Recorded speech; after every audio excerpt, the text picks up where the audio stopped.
Welcome students, I am Shubham Goyal and I am gonna teach you about data preprocessing in machine learning. This is the 6th lecture on data preprocessing lecture series. Okay, let's start. These are some of the topics that we have to discuss today.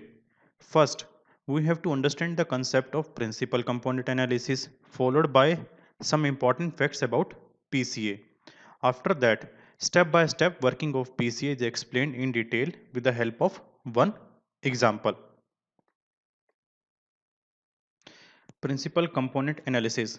It is a technique of dimensionality reduction which performs the set task by reducing the higher dimensional feature space to a lower dimensional feature space.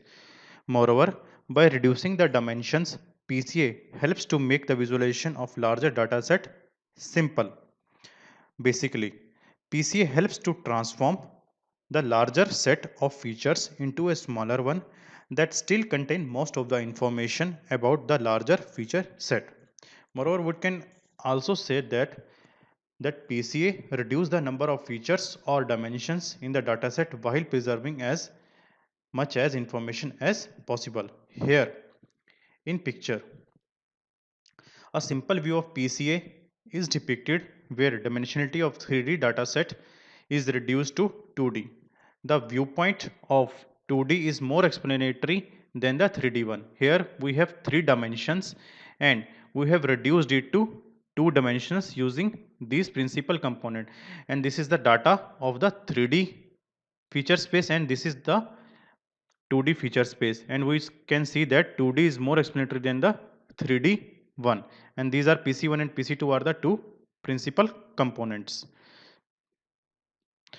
Some of the major facts about PCA are: first, principal component are new features that are constructed as a linear combination or mixture of the initial features set. That means it is not a subset of features but a combination of initial ones, that is mathematical formulation to get new features. These combinations is performed in such a manner that all the newly constructed principal components are uncorrelated. That means there is no relation between them. Moreover, all the principal components are orthogonal to each other. Together with reduction task, PC is also a information preserver. Principal components are usually denoted by PCI, where I stands for 0, 1, 2, 3 up to n, depending on the number of features in your original feature set. So, if number of dimensions are 3, then you can say that there are 3 principal components, and then depending on the information level, we can discard the least one. The major portion of information about the principal or original feature set can be only explained by the first principal component, that is PC1. The remaining information can be obtained from other components in a decreasing proportion as per increase in value of I. So let me understand this point with the help of one example. Let's say that there are 10 dimensions or features in our data set, and corresponding to that there are 10 principal components, but PCA tries to put the maximum possible information in the first component, that is PC1, that the point explained in this second point about the PC1. PCA tries to put the maximum possible information in the first component, that is PC1, then maximum remaining information in the second one, and so on. So with increase in value of I, the information present in the PCA component starts decreasing. So with this, it helps to discard the components with low information and considering the remaining components as our new feature. So let us understand the point which we just discussed with the help of a graph. Here x represents principal component number while y is representing the percentage of explained variance or the information of original feature set. So it can be seen that the increase in component, that with increase in component the information present in the component starts decreasing. With maximum amount of information in the first component and the least amount of information in the last component. Geometrically, it can be said that principal components are lines pointing the direction that captures maximum amount of information about the data, or simply principal components are new axes to get better data visibility with clear difference in observations. Step by step working of PCA. First step is construction of covariance matrix, which is named as A. The formula for calculating the covariance is COV xy 1 upon n minus 1 summation xi minus x bar and yi minus y bar. Here x bar and y bar are means of the feature set in the pair in which we are calculating the covariance. Here for every value of feature x and for feature y, we have to do this computation, and in the end we have to sum all of these and divide it by n minus 1. The aim of this step of calculating the covariance matrix is to understand how the features of the input dataset are varying from the mean with respect to each other, or in other words, to see if there is any relationship between them or not. The covariance matrix is a k by k symmetric matrix where k is the number of dimensions that has entries of covariance associated with all possible pairs of initial feature set. Next one is computation of eigenvalues of the covariance matrix, which we obtained in the first step. The formula for calculating the covariance eigenvalues from covariance matrix is determinant of A, that is the covariance matrix, minus lambda. Lambda is just a scalar into identity matrix I. So with this computation A minus lambda, you will get some new matrix, and you have to find out the determinant of that matrix by equating to 0. Computation of eigenvectors corresponding to eigenvalues obtained in step 2. The formula for getting the eigenvectors is A minus lambda of I into x. X is the components of your, or you can say the elements of your eigenvector, or you the principal component. And using some matrix operation, we can find it the value of these x, that is components of eigenvector. So both eigenvalue and the eigenvectors are concepts of linear algebra that we need to compute from covariance matrix in order to find our principal components. Step 4.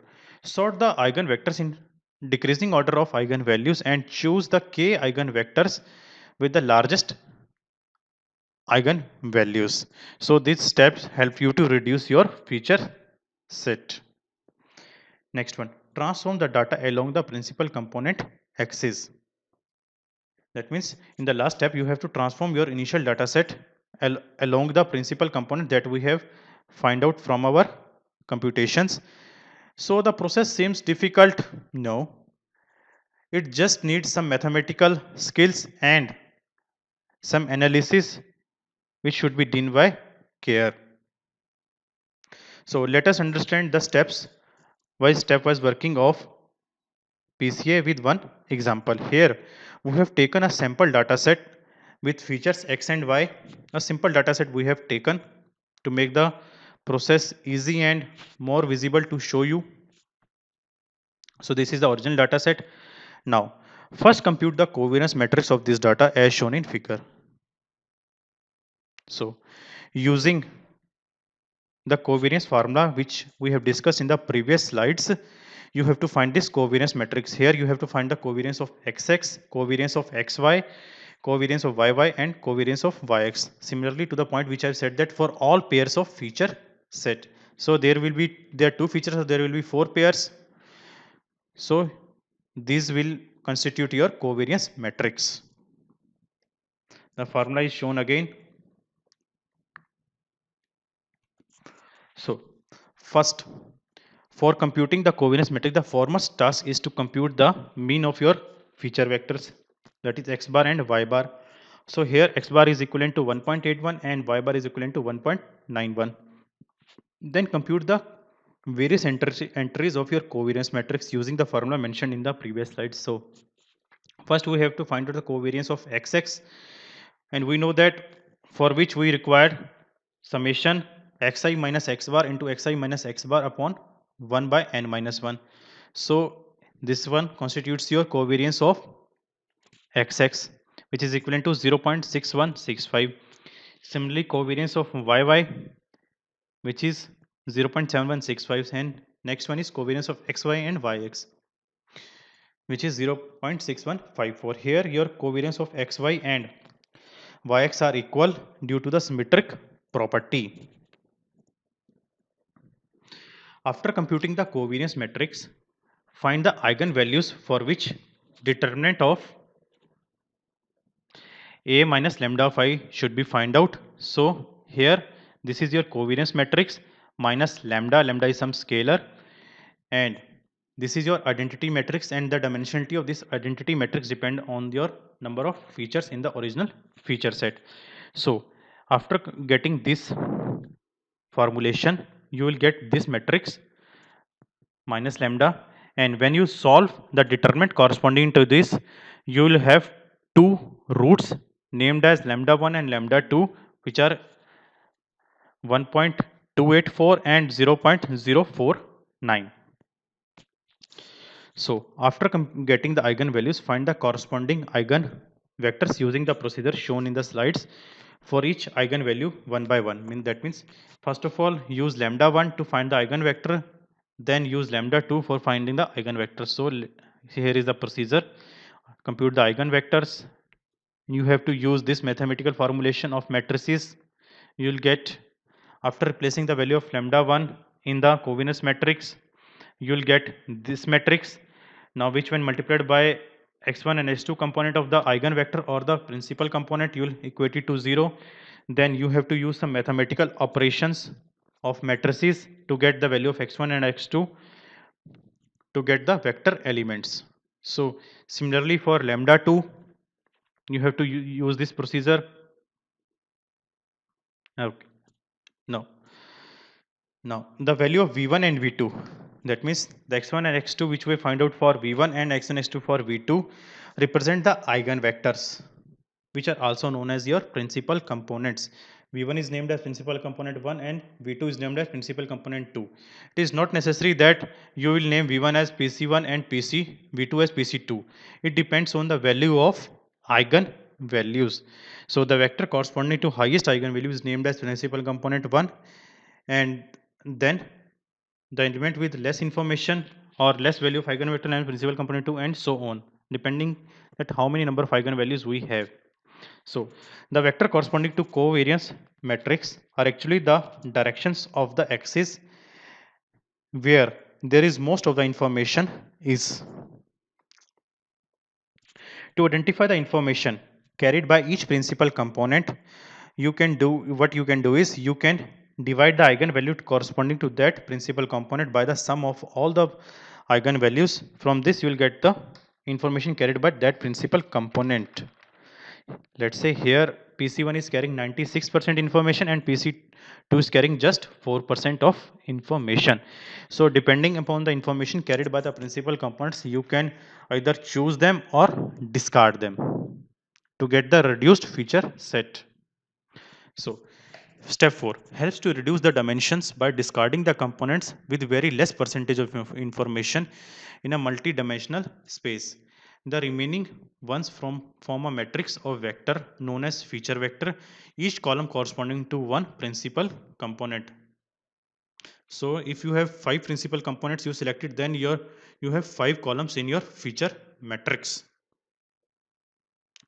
Next step, fifth step, the data transformation along the principal component. This is the last step in which you transform your original dataset along your principal components.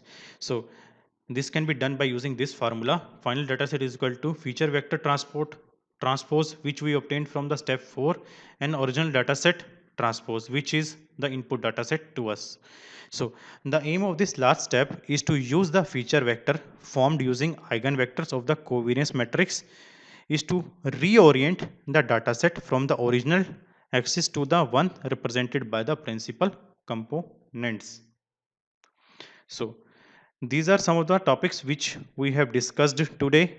What is PCA, along with some important facts of PCA, steps involved in determination of principal component analysis of the input data set. That is, first compute covariance matrix, then eigenvalues, eigenvectors, then reduction, and then reorientation of your original data set. Thank you for watching the lecture video, students. Do watch and understand the remaining lectures in the data preprocessing series. Once again, thank you very much.